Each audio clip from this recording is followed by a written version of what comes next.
Olá, bem-vindo a mais um vídeo. Nesse vídeo nós vamos continuar o estudo da isomeria, estudando a isomeria óptica. O que é isomeria óptica? Então a isomeria óptica, na verdade, a gente poderia dizer que ela é a parte da química, né, que estuda as substâncias que têm a propriedade de desviar o plano de vibração da luz polarizada.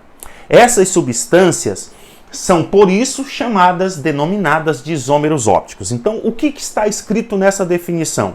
Que existem substâncias que têm a capacidade de desviar o plano da luz polarizada. Desviar para a direita ou desviar para a esquerda. Agora, o que é luz polarizada, né? O que é luz polarizada? Bem, a luz branca, ela na verdade é um conjunto de ondas vibrando em diferentes planos no espaço, né? Então a gente poderia dizer que elas têm ondas vibrando em todas as direções, em todos os planos.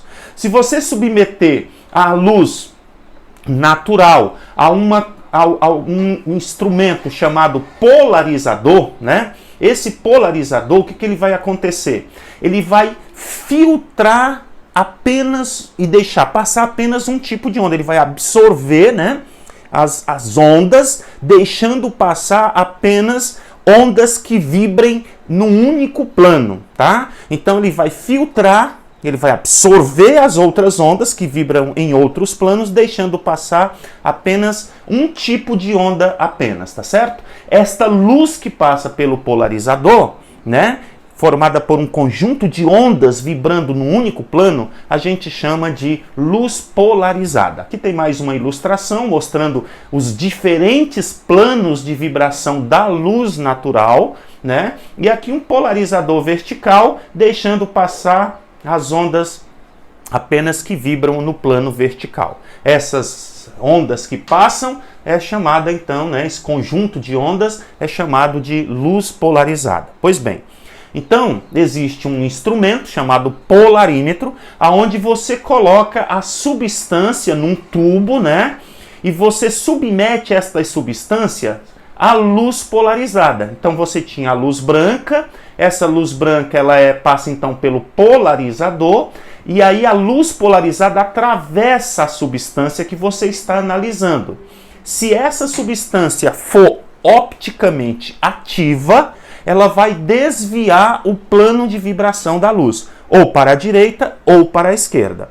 Se a substância não interferir no plano da luz polarizada, não desviar nem para um lado e nem para o outro, a gente diz que ela é opticamente inativa. Se a substância for ativa e desviar o plano da luz polarizada, então ela é um isômero óptico, né? Ela é um isômero óptico, tá bom? Muito bem, aqui nós temos uma foto de um polarímetro mais moderno. Existem polarímetros digitais, mas esse aqui é mais interessante para a gente entender como é que ele funciona. Então aqui você tem a fonte de luz aqui, né, ligado na tomada, evidentemente, né? Então a luz passa, aqui você coloca a amostra num tubo, né, um tubinho com a amostra, e aí a luz vai atravessar essa amostra, passar através dessa amostra. O analisador, a pessoa que está aqui analisando, põe o seu olho aqui e fica olhando, ajustando aqui, né, tem uma escala, né? E ele fica ajustando aqui para ver para onde foi o desvio da luz. Se a substância for ativa, ela vai desviar a luz. Se a substância for inativa, ela não desvia a luz nem para um lado e nem para outro, tá certo? Agora, quem começou esse estudo, quem tem seu nome registrado no estudo desse tipo de substância, né? Então a gente encontra vários cientistas, entre eles, logo no início da história, o Louis Pasteur. Quem foi Louis Pasteur? Louis Pasteur, ele foi um cientista muito reconhecido, seu nome até hoje está naquela técnica, né, que se usa para conservação de alimentos, chamada pasteurização, que tem esse nome em homenagem a ele. E você se lembra lá quando estudou as teorias para a origem da vida, tinha uma teoria chamada abiogênese, né? Essa teoria defendia a tese de que a vida surgia da não-vida. E a pasteurização, realizada por Louis Pasteur, derrubou essa teoria da abiogênese, né? Pois bem, em 1848, com 26 anos e já doutor em ciências, Louis Pasteur estava investigando, estudando os cristais de tartarato que se formam no suco de uva. Então, se você tem aí uma garrafa de suco de uva natural, né, concentrado, você vai observar com o tempo, é possível que aconteça, numa garrafa de suco desse que a gente compra no supermercado, suco natural, né, 100% natural, pode se formar, depois de um tempo que essa garrafa está ali com suco, no fundo da garrafa, cristalzinhos, né? E esses cristais são de tartarato, tá certo? De tartarato. Então, Louis Pasteur estava analisando esses cristais que se formavam no fundo dos recipientes aonde o suco estava sendo fermentado para a produção de suco de vinho, né? O suco de uva estava sendo fermentado para a produção de vinho. E ele observou uma coisa interessante, que aqueles cristais de sais de sódio e amônio, né? De tartarato de sódio e amônio, ele observou que tinha dois tipos de cristais, né? Ele observou ali e falou, puxa, dois tipos, esse não é igual a esse. Ele começou então a separar esses cristais. E como que ele fez essa separação? Ele pegou uma pinça, porque os cristais são bem pequenos, pegou uma lupa e aí ele colocou os cristais ali sobre uma mesa e começou então a separar com uma pinça os cristais. E ele olhava para aqueles cristais e ele observava uma coisa interessante. Esses cristais, ele separou dois tipos de cristais e ele percebeu que eles eram assimétricos. Assimétricos. E também outra coisa que ele percebeu, que um era a imagem especular do outro. A imagem especular do outro. O que é imagem especular? Então você diante do espelho, né, você tem ali reproduzida uma imagem especular, tá certo? Uma imagem especular. Então veja, o que ele percebeu? Que um era a imagem especular do outro, tá certo? Muito bem. Eles eram assimétricos. O que significa ser assimétrico? Que ele não conseguiria dividir esses cristais em duas metades iguais. Eles eram assimétricos, eles não tinham plano de simetria. Pois bem, o que ele fez? Então ele dissolveu este cristal em soluções e analisou no polarímetro. E ele percebeu uma coisa, que esse cristal, ele desviava o plano da luz polarizada. E ele percebeu que a imagem deste cristal no espelho, a imagem, aquele outro tipo de cristal, também desviava o plano da luz polarizada, né? E uma outra coisa, desviavam na mesma... o desvio era igual para os dois, ou seja, se um desviava 5 graus, o outro também desviava 5 graus, só que no sentido oposto, na direção oposta. Então, esse desviava para a direita e esse desviava para a esquerda, tá certo? Ou vice-versa, se um desviasse para a direita, o outro desviaria para a esquerda, tá certo? Muito bem. Bom, e outra coisa que ele fez, aí ele misturou os dois cristais, misturou as duas soluções, e aí colocou no polarímetro, e aí não desviou. Tá bom? Vai guardando essas informações aí pra gente trabalhar com elas depois, pra gente entender o que estava acontecendo, tá certo? Mas antes a gente vai entender o que é imagem especular, né? Então, imagem especular, para você ter, olha, que é o cachorrinho se olhando no espelho, ele é o objeto, né? Ele é o objeto. E aqui está a sua imagem, né? Esta imagem, ela é uma imagem especular. Ela não é real, ela é a imagem especular, tá certo? Muito bem. Para que aquela substância, o que ela tinha de especial? Ela era assimétrica. Aqueles cristais eram assimétricos, né? Então, esta era a condição para que aquela substância desviasse o plano da luz polarizada. Assimetria, tá certo? Muito bem. E o para objeto e imagem não são sobreponíveis. É isto que é uma um objeto assimétrico, ele não produz uma imagem especular igual a ele mesmo, tá certo? Muito bem. Não possui plano de simetria. Só lembrando aqui para você, o que é plano de simetria que eu venho falando. Então, olha só, aqui tem uma linda borboleta, tal, né? E veja, se a gente dividir essa borboleta ao meio aqui, ó, olha só, esta metade vai ser exatamente igual a esta. Então a gente diz que este aqui é um plano de simetria. É o plano que divide o objeto em duas metades iguais. Se você virar essa metade sobre esta, elas vão se sobrepor. Elas vão se sobrepor de forma perfeita, né? Então veja, se você aqui tem o objeto, né? Essa borboleta, se você colocar ela na frente do espelho, então ela vai ser o objeto. Se nós colocarmos ela na frente do espelho, ela vai gerar esta imagem, né? E se nós pegarmos esta imagem aqui, ó, e colocarmos aqui, ela vai se sobrepor de forma perfeita, né? Então a borboleta, ela tem plano de simetria. Ela tem plano de simetria. Então ela não é assimétrica, ela é simétrica, ok? Muito bem.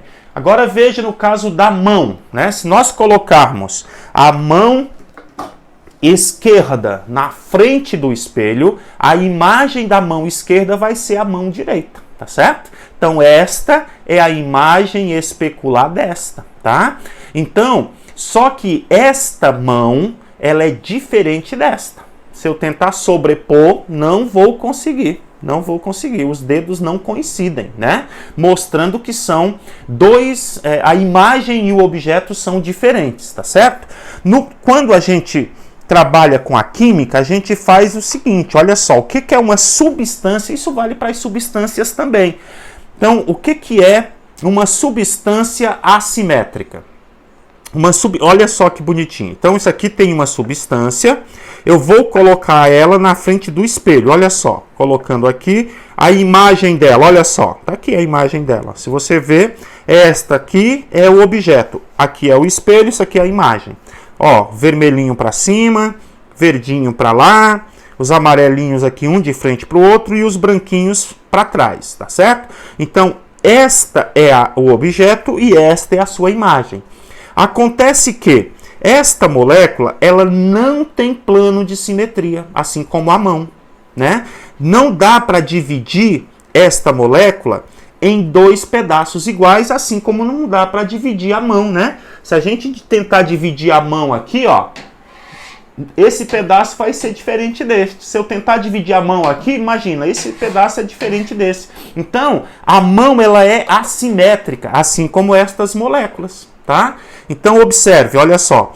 Não tem jeito, se eu tentar dividir essa molécula aqui, ó, no meio, então pego um pedaço vermelho para cá, um pedaço vermelho para cá, aí eu corto aqui no meio, tiro um pedaço do branco para cá, um pedaço do branco para cá, um pedaço do preto para cá, um pedaço do preto para cá. Só que deste lado vai ter um verde e deste lado vai ter um amarelo. Nunca eu vou conseguir dividir esta molécula de forma que eu tenha duas metades iguais. Então ela é assimétrica. E o que significa ser assimétrico? Que a imagem especular é diferente do objeto. O que significa então que eu não conseguirei sobrepor. Olha só, se eu tentar aqui, ó, organizar aqui, colocando o vermelhinho para cima, eu posso até ajustar o vermelho e o amarelo, mas o branco e o verde eu não consigo, né? Então significa que estas substâncias, elas são diferentes. Se eu colocá-las no polarímetro, uma vai desviar a luz para um lado e a outra vai desviar a luz para o outro. Elas são opticamente ativas. Substâncias assimétricas, né? Substâncias assimétricas são opticamente ativas. Veja, por causa da mão, que a mão não tem plano de simetria, as substâncias assimétricas, os objetos assimétricos são chamados de quiral. Por que quiral? Por causa da mão, né? Mão em grego é kiros. Como a mão é assimétrica, né? Ela vai produzir uma imagem especular diferente dela. Tudo aquilo que é assimétrico a gente pode chamar de quiral, tá bom? Então, assimetria e quiralidade são sinônimos. Tudo bem? Muito bem, vamos seguir. Em 1874, dois cientistas trabalhando independentemente, cada um trabalhando no seu país, fazendo lá estudos, eles publicaram trabalhos relacionando aquela assimetria dos cristais de Pasteur, né? Pasteur percebeu que um era a imagem especular do outro, que eles eram, portanto, assimétricos, né? Eram diferentes, né? Então, o que acontece? Eles relacionaram essa assimetria dos cristais à assimetria das moléculas. Eles disseram, olha, não, a substância que forma esse cristal, no caso o ácido tartárico, a própria molécula é assimétrica. E ela é assimétrica por causa do quê? Por causa que ela deve ter um carbono assimétrico na sua fórmula, né? Na sua fórmula espacial, ele deve ter um carbono assimétrico, que foi denominado por Van 't Hoff de carbono quiral, né? Então Van 't Hoff diz assim, olha, os compostos que tem carbono quiral serão assimétricos e, portanto, desviarão o plano da luz polarizada, tá certo? Muito bem. Então, o que seria um carbono quiral? O que seria um carbono quiral? Seria um carbono, então veja esse carbono aqui, nós temos aqui um ácido, que é o ácido justamente que o ácido 2-hidroxi, são ácido, né? COOH, carboxila, né? 2-hidroxipropanol, 2-hidroxipropanol, tá certo? Muito bem. Então, veja que esse carbono aqui, ele tem todos os ligantes a ele diferentes entre si. Este seria o carbono quiral, né?